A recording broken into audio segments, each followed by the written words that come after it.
Hi friends, இன்றைக்கி என்ன சொல்ல போகிறேன்னா, நம்ம நிறைய விஷயத்தில் தாழ்மையாக இருக்கணும். எனக்கு எல்லாமே தெரியும், நான் எப்படிப்பட்ட ஃபேமிலி தெரியுமா, நான் எப்படிப்பட்ட பேக்ரவுண்டு தெரியுமா, என்கிட்டலாம் நீ முன்னாடி நின்று பேசுகிறதுக்கே உனக்கு அருகதை இல்லைன்னு நம்ம நினச்சோம்னா, நம்ம வாழ்க்கையில் என்ன தான் நம்ம இன்வெஸ்ட் பண்ணி எவ்வளோ தான் பணம் கொட்டி கொட்டி நம்ம ஒரு பிஸ்னஸ் ஸ்டார்ட் பண்ணாலும், எவ்வளோ தான் நம்மளுக்கு பணம் புகழ் இருந்தாலும் நீங்கள் லைஃப்பில் முன்னேறவே முடியாது. தாழ்மை குணம் இல்லைன்னா. ஏன்னா இங்கே எல்லாருக்குமே தெரிஞ்சது உங்களுக்கு தெரியாதது எனக்கு தெரியும், எனக்கு தெரியாதது உங்களுக்கு தெரியும். இங்கே எல்லாமே தெரிஞ்சவன் எவனுமே இல்லை. ஒரு டாக்டருக்கு தெரிஞ்ச விஷயம் ஒரு இன்ஜினியரிங்க்கு தெரியாது, ஒரு இன்ஜினியருக்கு தெரிஞ்ச விஷயம் ஒரு டாக்டருக்கு தெரியாது.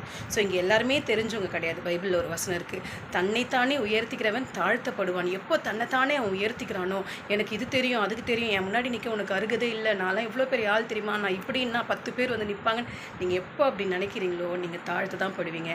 எல்லாத்துலேயும் விட்டு கொடுத்து போங்க, இறங்கி போங்க. ஒரு பிஸ்னஸ் ஆரம்பிக்கிறீங்களா, அதில் நீங்கள் உயர்ந்து பெரிய இடத்துக்கு வரீங்களா, ஒரு பெரிய பொசிஷனுக்கு வரீங்களா, இது நான் இல்லை, இது எனக்கு கடவுள் கொடுத்தது, அவர் இல்லைனா நான் எனக்கு இந்த இடத்துல இருக்க மாட்டேன்னு சொல்லி உங்களை நீங்கள் தாழ்மைப்படுத்திக்கணும். இன்னும் இன்னும் இன்னும் இன்னும் நீங்கள் மேன்மையாக வளருவீங்க.